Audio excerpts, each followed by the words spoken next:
Nous voici encore réunis ensemble, aujourd'hui sur un lieu très particulier de notre histoire de France, que nous sommes venus tous aujourd'hui, et je remercie toutes les personnes ici présentes, que nous sommes tous venus ici aujourd'hui invoquer. Car sur ce lieu, le plateau des Glières, ça a été un haut lieu de faits d'armes, mais aussi de résistance. Et ce que nous invoquons plus particulièrement aujourd'hui, cet esprit de résistance dont nous allons avoir besoin.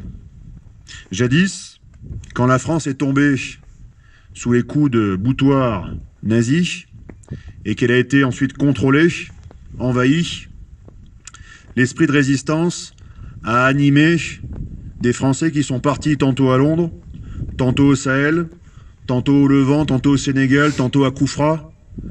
Mais d'autres sont restés en France, ici, et se sont battus sur ce sol. C'étaient des résistants de tous les âges. Il y avait des jeunes et des moins jeunes. Il y avait des anciens.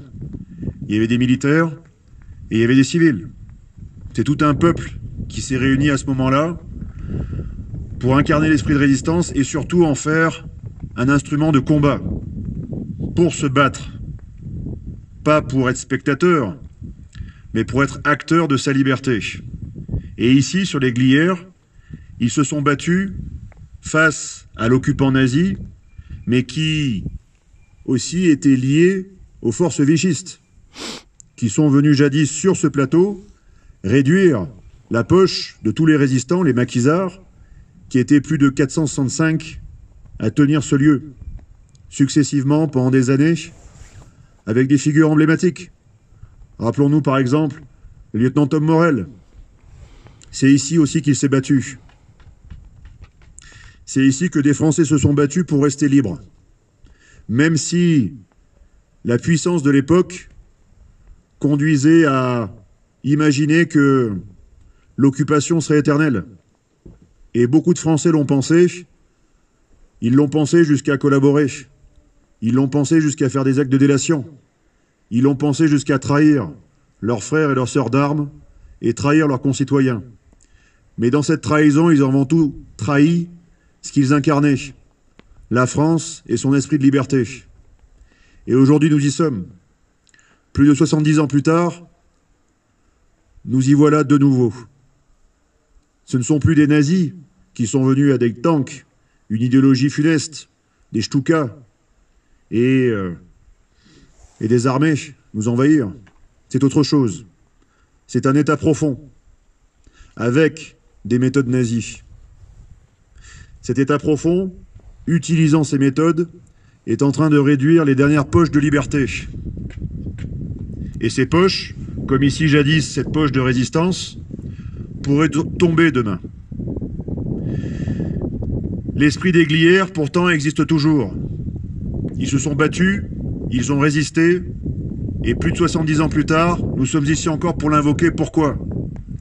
Parce que la résistance, aujourd'hui, fera notre victoire demain.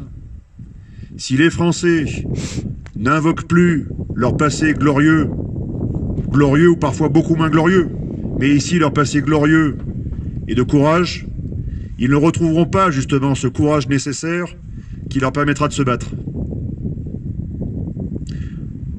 Nous serons grands à la mesure de ce courage. Si nous l'invoquons, nous nous rappelons de tous ceux qui sont tombés pour qu'aujourd'hui, vous viviez une forme de liberté qui est tous les jours plus réduite. Si vous vous en rappelez, alors ça vous obligera.